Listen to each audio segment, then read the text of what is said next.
paz, irmãos.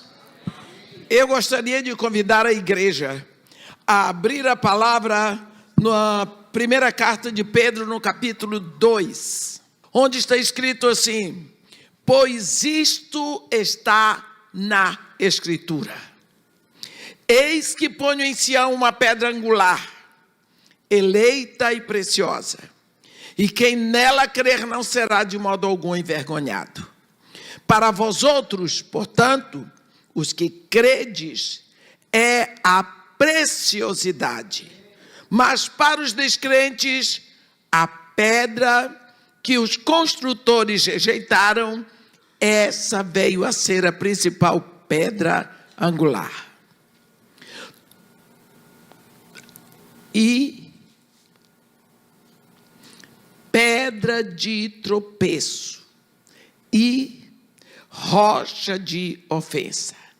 São estes os que tropeçam na palavra, sendo desobedientes para o que também foram postos. Vós, porém, sois raça eleita, sacerdócio real, nação santa, povo de propriedade exclusiva de Deus, a fim de proclamardes as virtudes daquele que vos chamou das trevas para a sua maravilhosa luz. Vós, sim, que antes não erais povo, mas agora sois povo de Deus. Vós, que antes não tinhas alcançado misericórdia, mas agora alcançastes a misericórdia. Amém. Ontem nós falamos sobre ouvir a Deus. E quando nós falamos sobre ouvir a Deus, é por causa do nosso tema desse congresso. O profeta diz: por-me-ei na minha torre de vigília e aguardarei para ver que resposta o Senhor dará à minha queixa.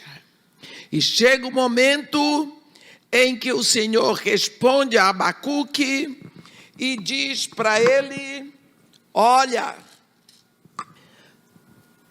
eu estou prestando atenção em tudo, eu estou trabalhando nas nações, mas eu não tenho que explicar o que eu estou fazendo, mas eu vou te revelar. E quando Deus revela para Abacuque o que ele estava fazendo, Abacuque diz: tenho ouvido, ó Senhor, as tuas declarações e me sinto alarmado. Algumas traduções têm abalado. Ele ouviu, e a última coisa que nós deixamos ontem à noite é: você está ouvindo a voz do Senhor? Uma vez alguém me perguntou em Israel, um guia desses guias israelenses que gosta de fazer pegadinha com os preletores, ele diz assim: a senhora sabe qual foi a primeira palavra que Deus disse para Israel quando os tirou do Egito? Eu disse: eu sei. Ouve. Ele parou. A senhora sabe? Eu disse: Deus disse: ouve, ó Israel.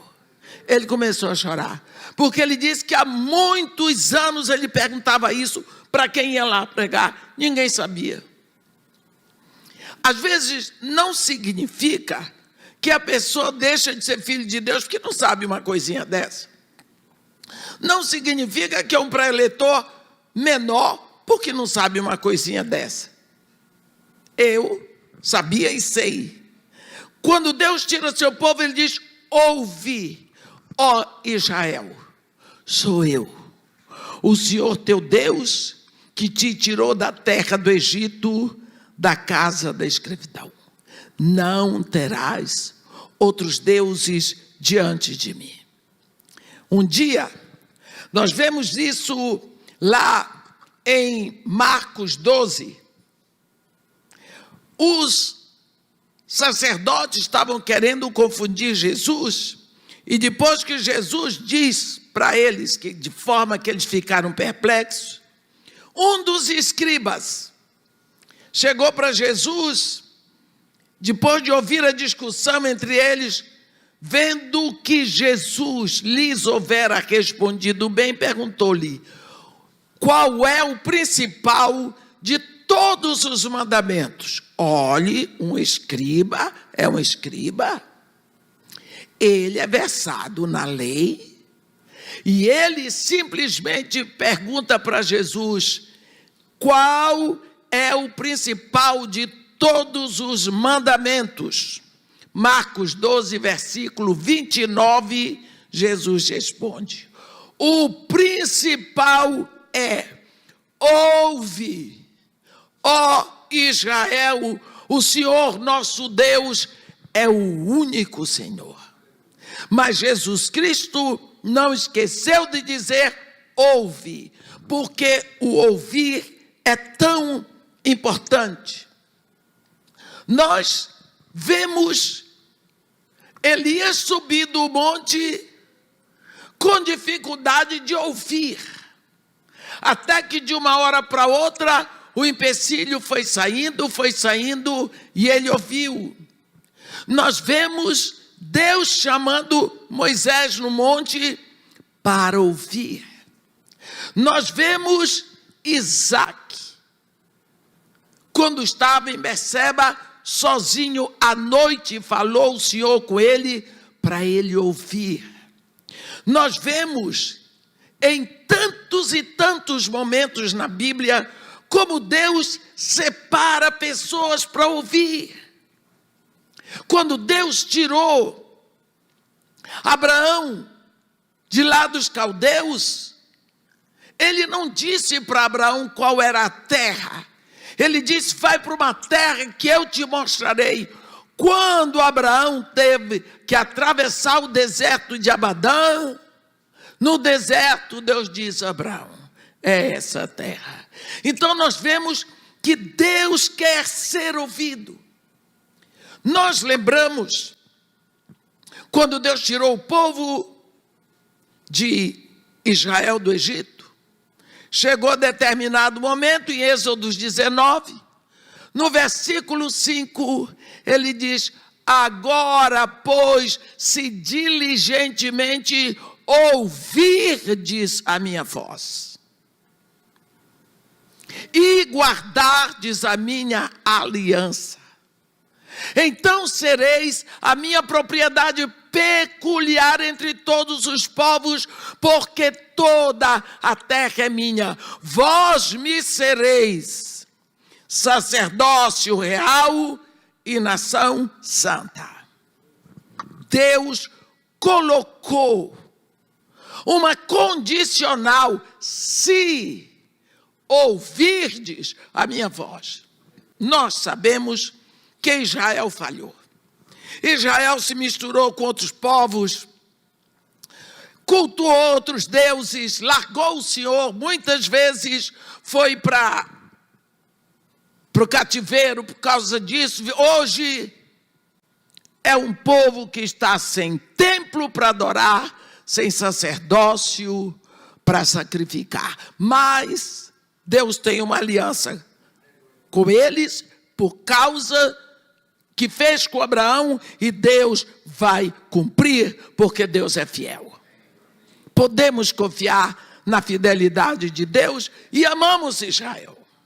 Só que Deus não desiste. Olhe bem, quando houve o primeiro pecado no céu, existem 2 arcanjos mencionados na Bíblia: o arcanjo Lúcifer e o arcanjo Miguel. Arcanjo Lúcifer liderou a rebelião, caiu, virou Satanás. Os anjos que com ele estavam viraram demônios, mas Deus não mexeu uma palha para redimi-los.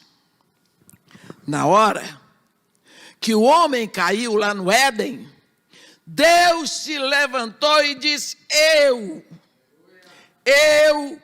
porei, falando com Eva e com o diabo que estava travestido de serpente. Ele diz: eu porei inimizade entre a tua descendência e o seu descendente. Ele te ferirá o calcanhar, mas, mulher, o teu descendente lhe esmagará a cabeça. Naquela hora Deus se levantou e disse: eu vou redimir.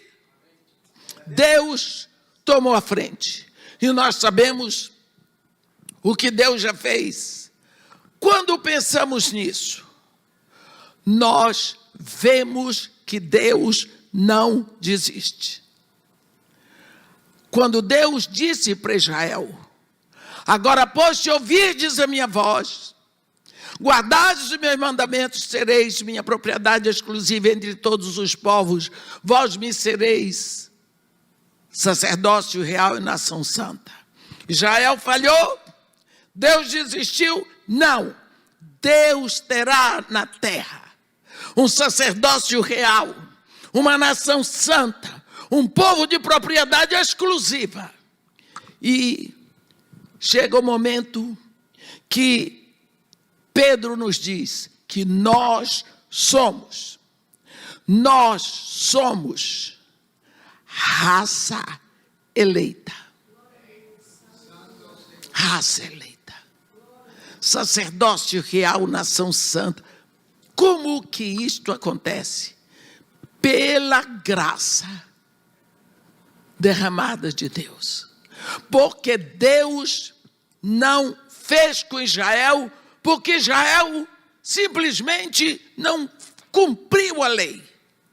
O propósito de Deus, quando trouxe a lei, era mostrar ao povo: você não pode, sozinho não pode. Olha, quando Adão pecou lá no Éden, a Bíblia diz que Deus vinha todos os dias pela viração do dia para estar com Adão e Eva, naquela intimidade, aquela maravilha. Parece que Deus chegava ali e dizia: Eva, cadê o cafezinho? Era tão bom, aquela intimidade. Um dia, Deus chegou ali. Cadê os dois? Eu pergunto, quando Deus gritou: Adão, Adão, onde estás? Ele diz: ouvi a tua voz no jardim, porque estava nu, tive medo e me escondi. O que foi que aconteceu? Que a presença de Deus, que hoje, ontem era todo o seu prazer, hoje lhe causa medo. Mas uma coisa que veio no nosso coração, quando Adão se viu nu, porque ele não clamou a Deus, porque ele não gritou, ele conhecia a Deus. Porque ele não gritou, porque ele não pediu socorro. Não, ele correu. Ora, quando Deus se apresenta a Moisés, ele diz: eu sou o Senhor, misericordioso, clemente, longânimo, grande em misericórdia e fidelidade.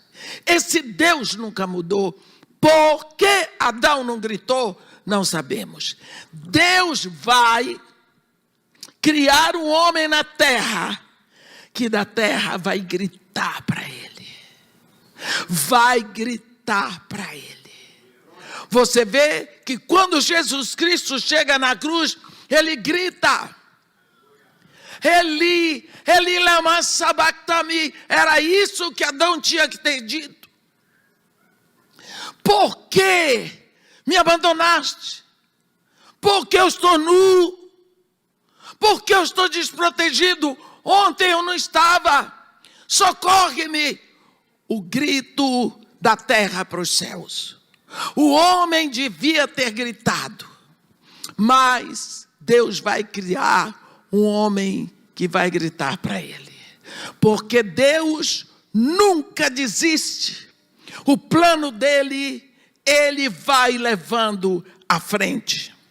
Lembramos, se Israel falhou, Deus não desistiu de ter na terra um sacerdócio real, uma nação santa, um povo de propriedade exclusiva dele. Então, Deus traz primeiro a graça, a lei. Pela lei nós vamos aprender que sozinhos não podemos fazer. A lei só serve para apontar o que é errado. Por exemplo, o pastor hoje chega aqui e diz: a partir da próxima semana, ninguém pode ministrar adoração aqui de camisa quadriculada. Então, o irmão Diego estava aqui ministrando com a camisão dele de cowboy. Ele não está descumprindo a lei, porque não havia lei para hoje. Mas a partir do próximo domingo, se ele aparecer aqui com aquela camisa, ele está descumprindo a lei, porque já tem lei. Enquanto não existe lei, não existe transgressão da lei. Então, Deus traz a sua lei, a lei é santa, a lei é perfeita, a lei é eterna, só para provar o homem que sozinho ele não cumpre a lei santa de Deus. Então Deus derrama a graça para receber os pecadores através da sua graça. E por isso, agora que a graça foi derramada, todo aquele que se entrega a Jesus Cristo já está com a lei cumprida. Por quê? Porque Jesus Cristo cumpriu toda a lei lá na cruz. Tem uma expressão no Monte da Transfiguração. Tem Elias, tem Moisés, tem Jesus. Elias representa a profecia, Jesus a graça, Moisés a lei.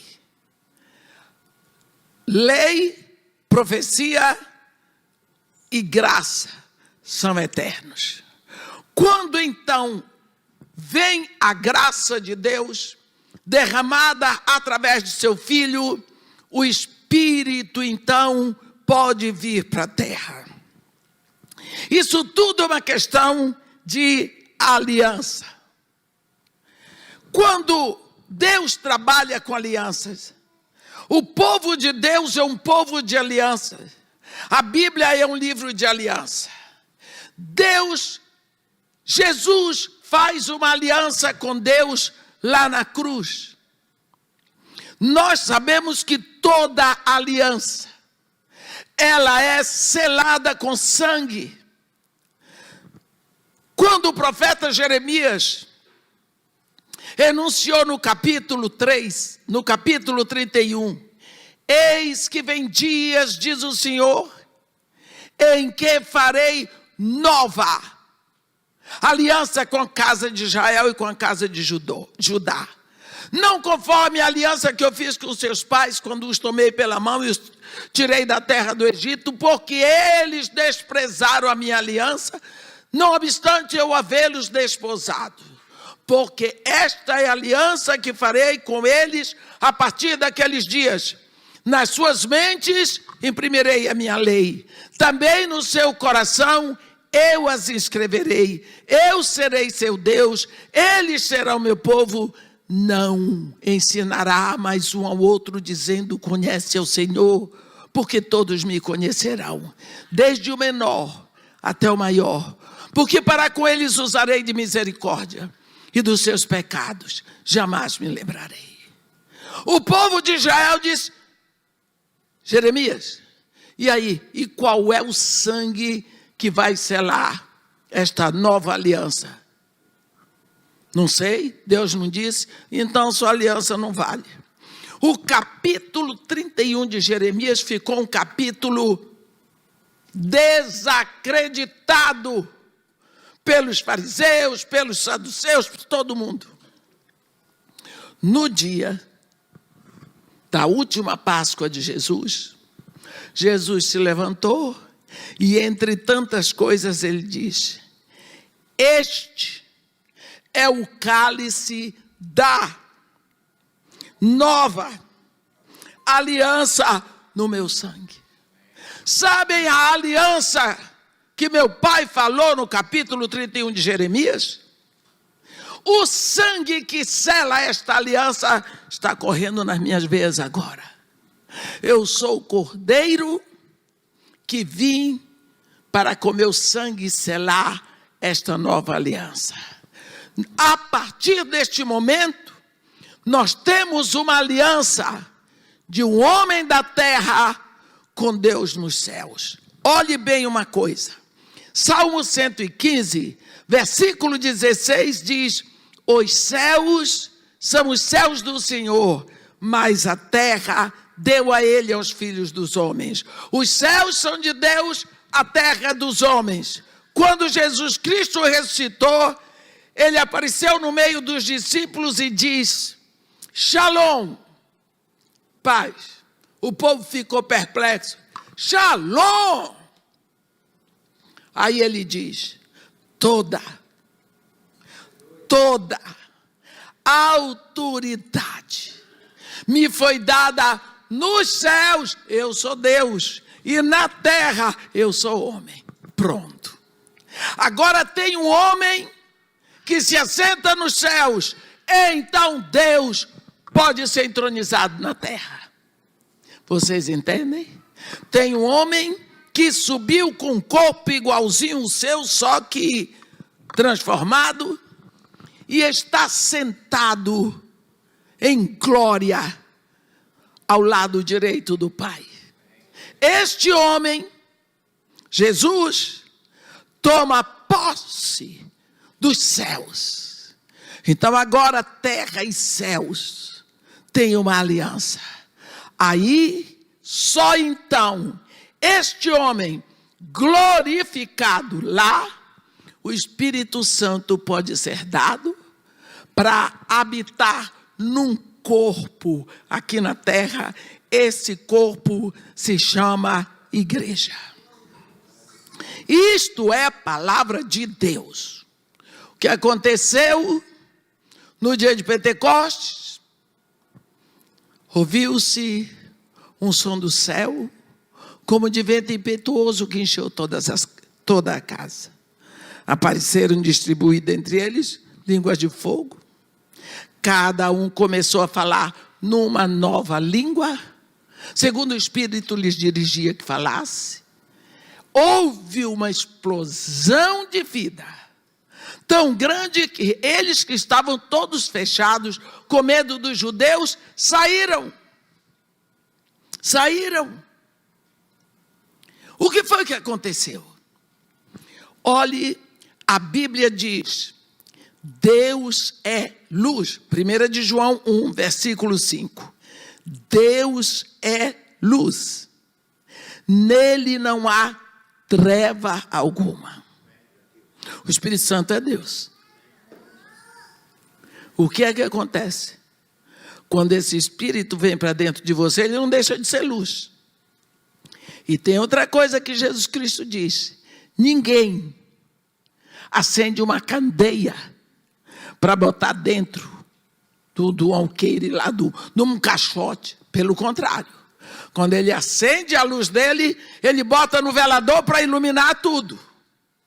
Portanto, que brilhe a tua luz. E que todos os homens, vendo o teu testemunho, possam glorificar o Pai que está no céu. O que Jesus está dizendo? Se ninguém acende uma luz para esconder, por que é que eu vou acender uma luz em você? Para você ficar escondido? Não. A luz, ela vai aparecer. Esta luz, esta candeia que foi acesa dentro daqueles primeiros discípulos, tornou aqueles discípulos, no dia de Pentecostes, pessoas muito esquisitas, verdadeiramente extraterrestres. Do ponto de vista da visão humana, não estou dizendo, mas do ponto de vista espiritual, quando o Espírito Santo vem, ele vem para habitar dentro de você. Isso é uma questão de fé. Ele acende um luzeiro dentro de você. Aonde você for, do ponto de vista espiritual, anjos e demônios sabem quem é você. Eles sabem porque você é uma candeia ambulante, uma coisa difícil de entender. Eu me lembro que uma vez eu estava numa igreja dessas bem pequenas, no interior de Pernambuco. Eu estava com a Ângela. Nós estávamos sentados assim, que eu sempre fico na frente, fica mais fácil para subir logo. E tinha uma menininha, eu me dou muito bem com criança, graças a Deus. E a menininha vinha e corria, ficava assim. E a mãe vinha e tirava ela. Todo mundo tirava a garota. Chegou uma hora que a mãe, ela insistiu, olha, por que é que tu está toda pegando fogo e não queima? A garota. Ela estava maravilhada que eu estava toda pegando fogo e não queimava. Quantas pessoas já me disseram isso na minha vida? Aquela garota teve uma visão espiritual. Ela poderia ter visto isso em todas as pessoas, filhos de Deus ali. Ela poderia ter visto, porque na realidade, é isso que aconteceu. Tem um fogo dentro de você. Olha o que foi que Jesus Cristo disse em João 14:17. O Espírito da verdade, ele vos guiará a toda a verdade. O mundo não pode recebê-lo, porque não crê nele, nem o conhece. Vós o conheceis, porque ele habita convosco e estará em vós. Hoje ele habita convosco, porque ele está em mim, eu estou convosco. Mas quando eu mandar o Espírito para a terra, ele estará em vós. O Espírito Santo está sentado na cadeira da igreja porque você está sentado. Na hora que você levantar, ele levanta com você. Ele habita dentro de você. Quando Deus mandou a sua palavra, ele teceu um corpo da terra para a sua palavra. Por quê? Porque a sua palavra precisava ser visível.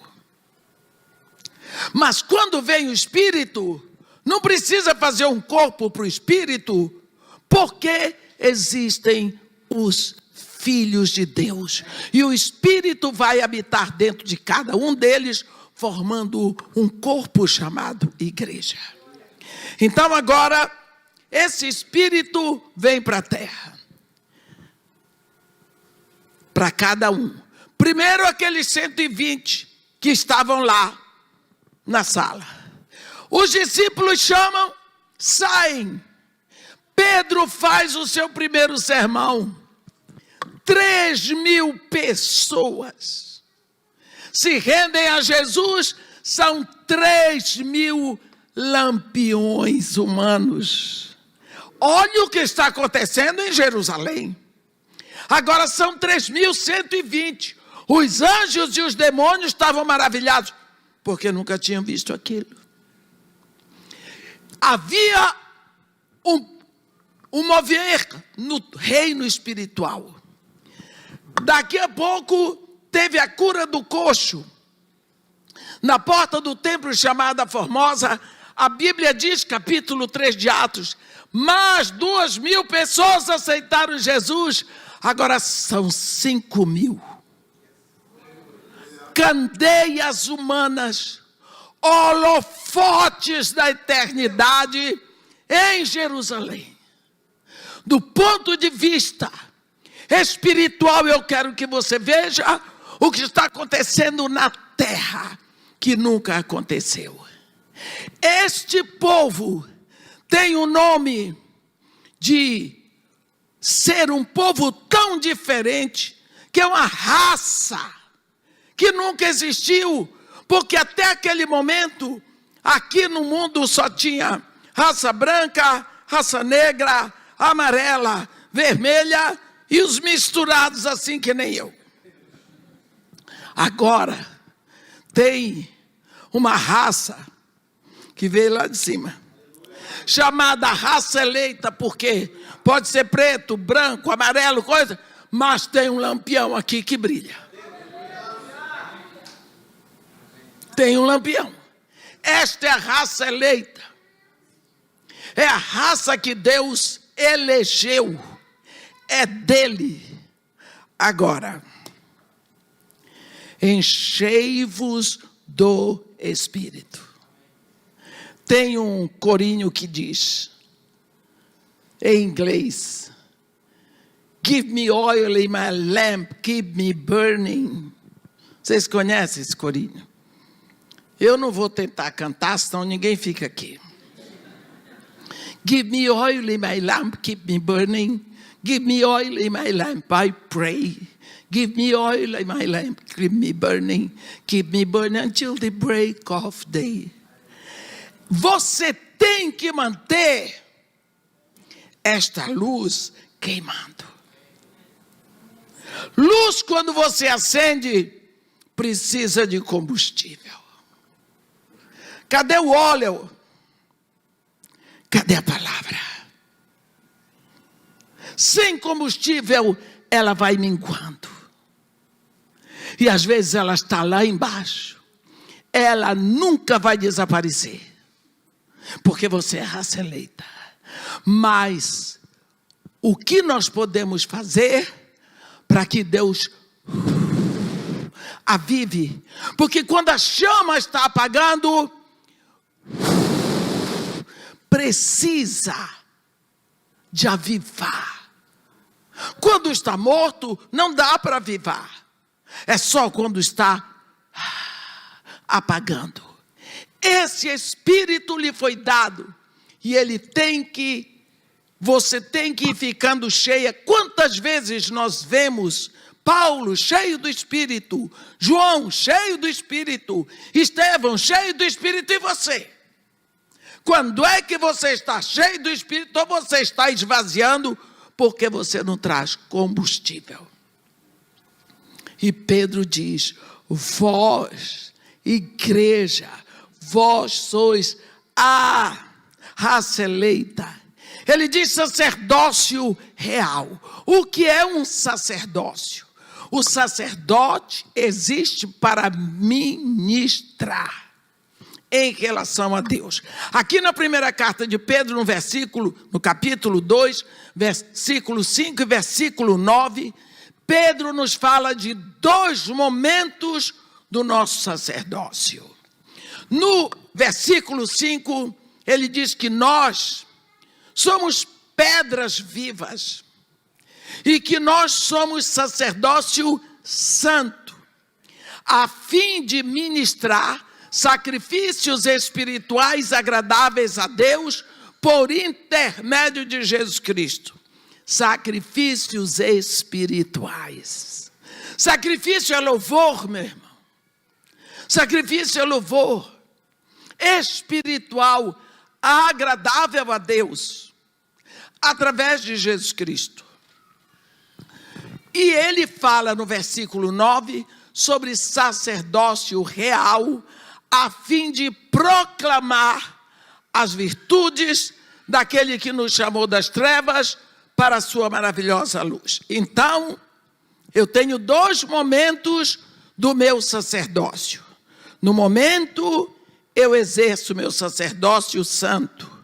E no outro momento, eu exerço meu sacerdócio real. Vou dar um exemplo. Digamos, os príncipes que a gente conhece, família real, apesar de bem defasada, que nós conhecemos aqui no Ocidente, é a família real britânica. É onde tem mais escândalo, onde tem mais fofoca, mas é mais conhecida. Então, a gente pensa naquele menino. Eu nem falo do outro. Eu falo do William. Ele era um menino da família real. Ele foi fazer faculdade. Mas, quando ele estudava, estava no meio dos amigos, ele tinha sempre a roupa perfeita. Ele sempre tinha o carro. Ele sempre tinha um modo específico de comportamento, porque ele era educado para o trono. Então, tudo nele falava da família real britânica. Qualquer coisa que ele fizesse de errado era anúncio negativo para a família real. Então, enquanto ele estava na universidade ou numa festa com seus amigos, ele proclamava publicamente as virtudes da família real, do reino da sua família. As virtudes ele proclamava publicamente. Mas não, realmente aquele menino é um príncipe. Olha como ele é educado. Olha como se veste bem. Olha como sabe se dirigir às pessoas. Mas quando ele saía dali da universidade, cada menino ia para sua casa. Ele era o único que tinha acesso ao trono. Ele podia chegar lá diante do trono. Por quê? Porque ele era daquela família. Vamos ver agora nós. Quando nós estamos no nosso trabalho, na universidade, no supermercado, nós somos sacerdócio real, porque nós vamos deixar os outros verem como é o reino do nosso Pai. Todas as pessoas saberão como é o nosso Deus, através do nosso comportamento. Sacerdócio real, a fim de proclamar as virtudes daquele que nos chamou das trevas para a sua maravilhosa luz. Quando eu me comporto, eu estou anunciando quem é meu Deus. Com o meu comportamento, eu vou dizer se eu sou cristã. Eu me lembro que uma vez eu estava com uma amiga minha, pastora, e eu estava no Rio de Janeiro aquele domingo. Então eu fui pregar numa igreja, ganhei uma caixa de chocolate a Copenhagen, que lá no Brasil é o chocolate mais caro. Mas uma caixa bonita. E eu tenho que evitar chocolate, não apenas por causa da minha idade. Mas eu só tenho um rim. Nasci assim. Não sei o que foi que aconteceu, mas nasci com um rim só. Está dando para o gasto. Então eu não devo ficar diabética. Então, eu faço o possível para cortar açúcar de tudo que eu como. Eu evito pão, eu evito arroz, gosto de tudo, mas evito. E quando eu recebi aquela caixa de chocolate, eu pensei, para quem que eu vou dar? Eu não pensei nos meus netos, porque minha neta estava engordando e meu filho estava botando a culpa sobre mim. Entende? É sempre a culpa da avó, porque a gente faz bobagem mesmo. Aí eu disse, não posso dar para os meus netos, senão vai ficar muito ruim. E ela estava do meu lado.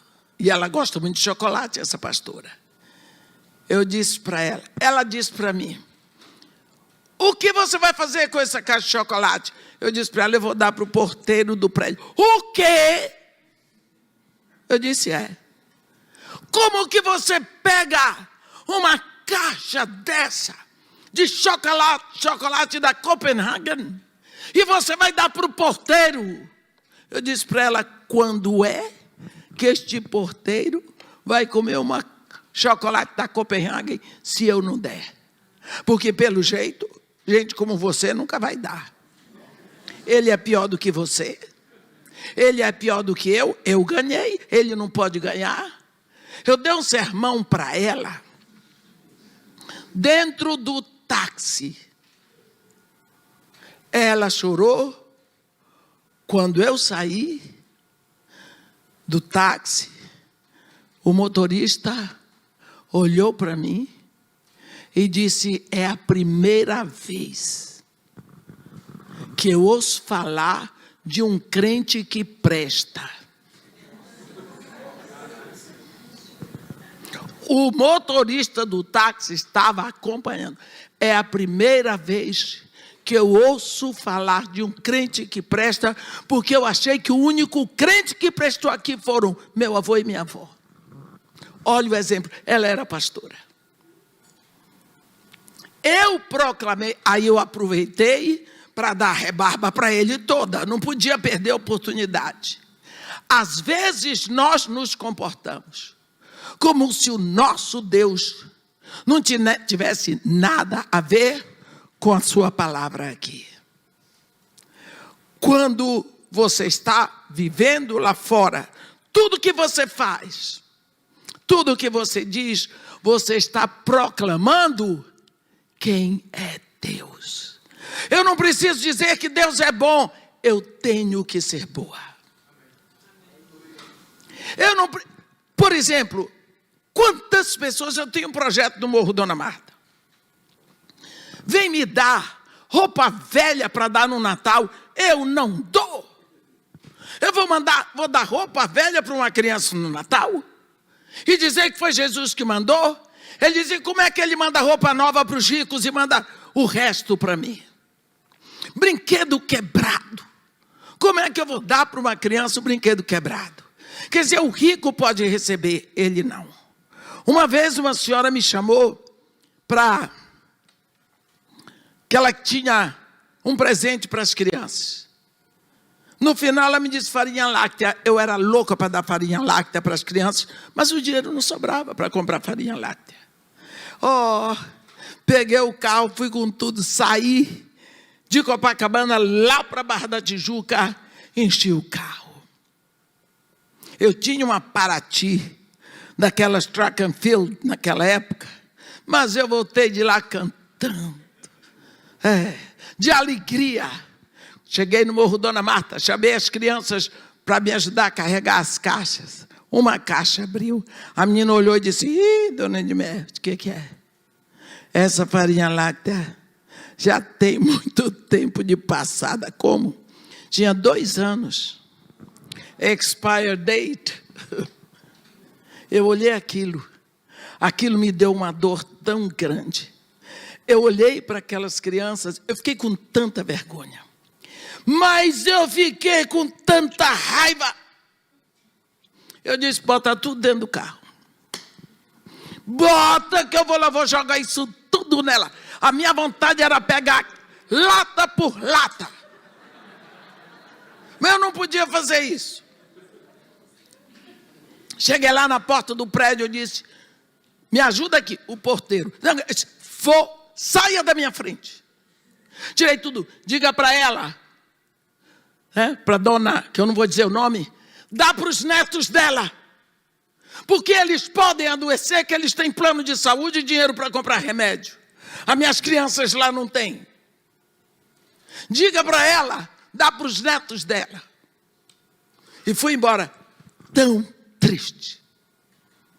Como é que você dá o que não presta para criança que não tem onde cair? Quer dizer, criança pobre não é criança. Você entendeu? Que cristianismo é esse? Ela não conhece o Deus a quem ela diz servir. Então nós somos esse sacerdócio real de Deus. Aqui na terra nós temos que proclamar como é o nosso Deus. Mas quando nós saímos do público, nós somos os únicos que podemos chegar, nos recolher no nosso cantinho e dizer: Pai, sacerdócio santo, nós podemos chegar ao trono E Pedro diz: vós sois raça eleita, sacerdócio real, nação santa. Quantas nações estão neste mundo? Eu não sei. Mas eu sei que cada nação tem a sua língua, cada nação tem as suas leis, cada nação tem a sua bandeira, cada nação tem os seus costumes, a sua comida, não é?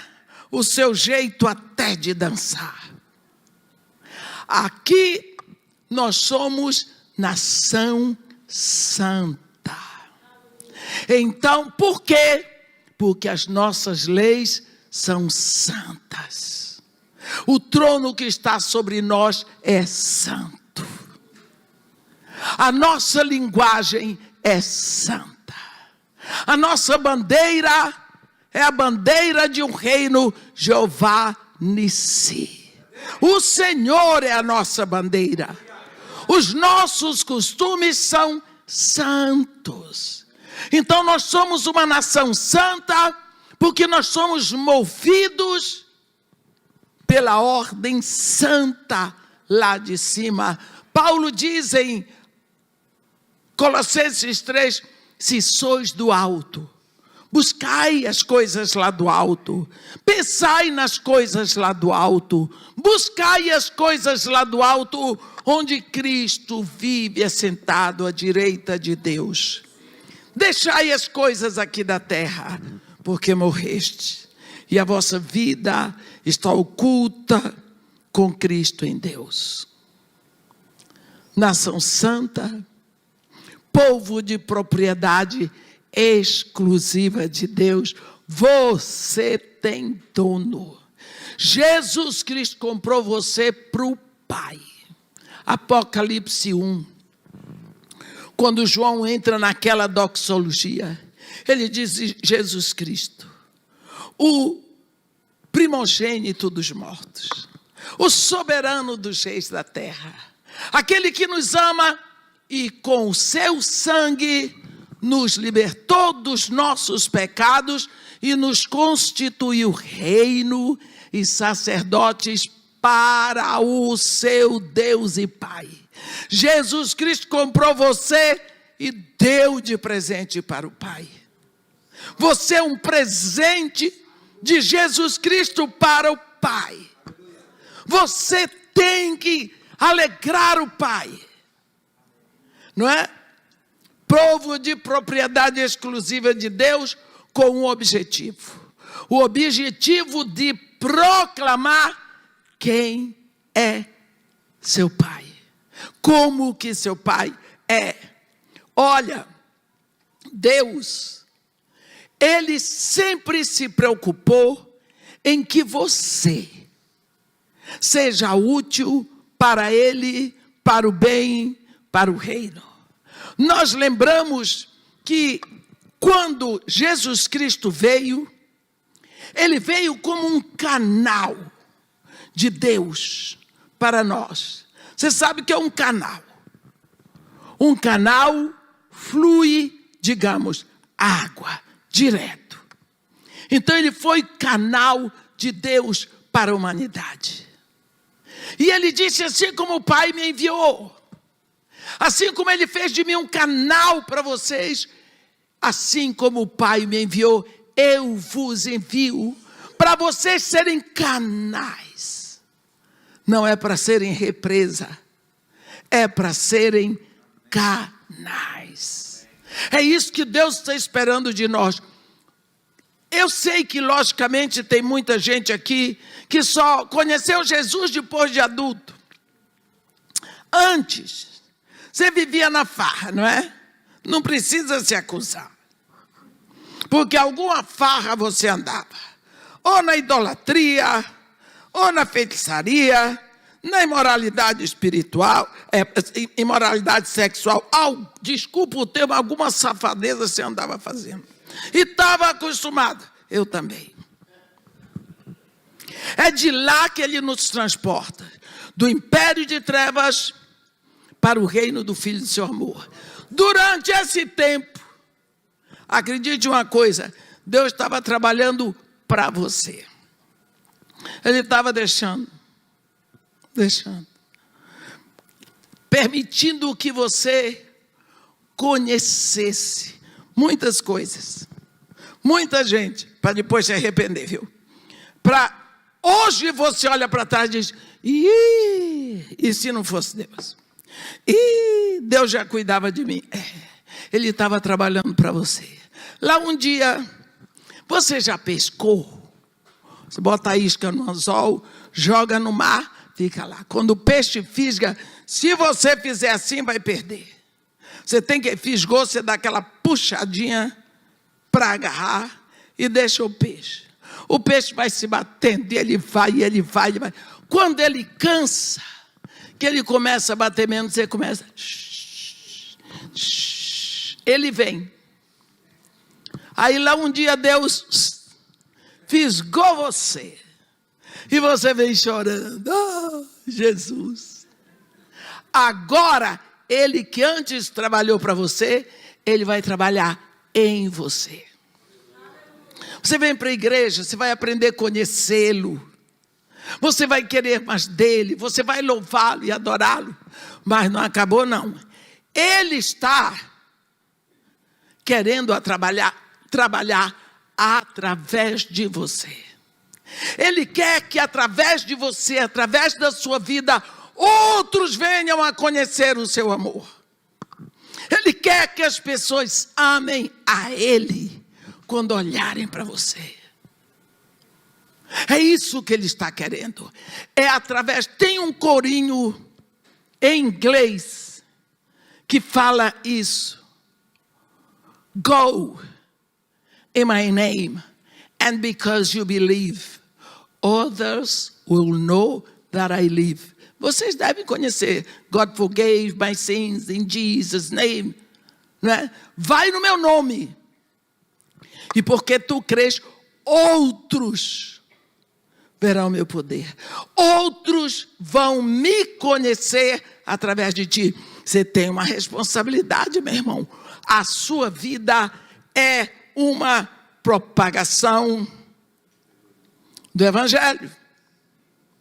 Você foi feito para ser canal, mas eu vou dizer para você, o pecado é um entulho que pode acontecer.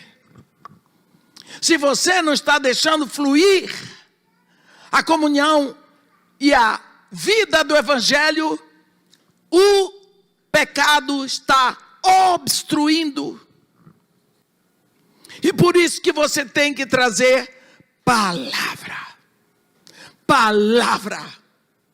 Palavra.